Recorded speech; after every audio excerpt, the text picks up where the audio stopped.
you don't have to have this on the film, and that they're all on it, making a 7, because that makes your spiral all go the same way. So what we do is we make a pair, a pair, a pair, a pair, and then when you put the pairs together, you get the 4 pieces for the outside of your bag and the 4 pieces for the lining.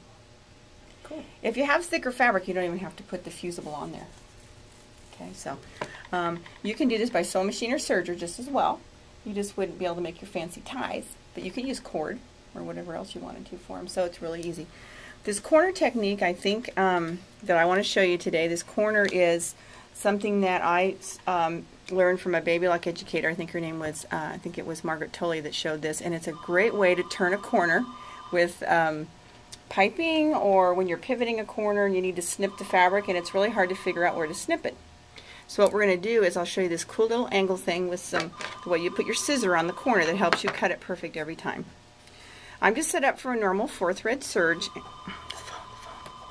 we're just going to come down the side of our fabric here just until I can get that corner up where I can see it easily, the underneath corner. So that's what I'm looking for, to get that up on top of my serger table. Then what you do is you take the blade of your scissor, and I tried to make a drawing of this on your class notes today, but the blade of the scissor, you open up your scissors and you put the bottom blade, what is that, a 45-degree angle between? Mm-hmm. So she called it dissecting the corner with your blade of your scissor. So you've lifted up the top layer, you've laid your scissor at an angle on that corner, and you lay your part that needs the snip on it over the scissor and just do a little snip. And if you're doing a serger seam, it's about a 1/4 inch, so I might have gotten a little shy there. I'll just do it a little deeper.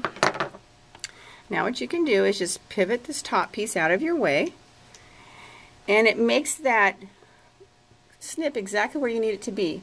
If you were trying to do a straight snip and measure up a 1/4 inch from the edge, it's really hard to do that because fabrics move a little bit, but if you do an angle cut, it's right every time. I've folded this piece out of my way so I won't catch it. I'm just going to come all the way off the point. Okay, so there's your little snip. And I'm going to move to the new side. I'm going to pull the underneath fold out from underneath so it doesn't get stitched on. And I'm going to start down the new side. If you're doing this by a sewing machine, you could just leave the needle down in the corner and pivot. But with the serger, you just zoom off the end. I want to make sure I've got all my layers flat underneath. Just come down the new side.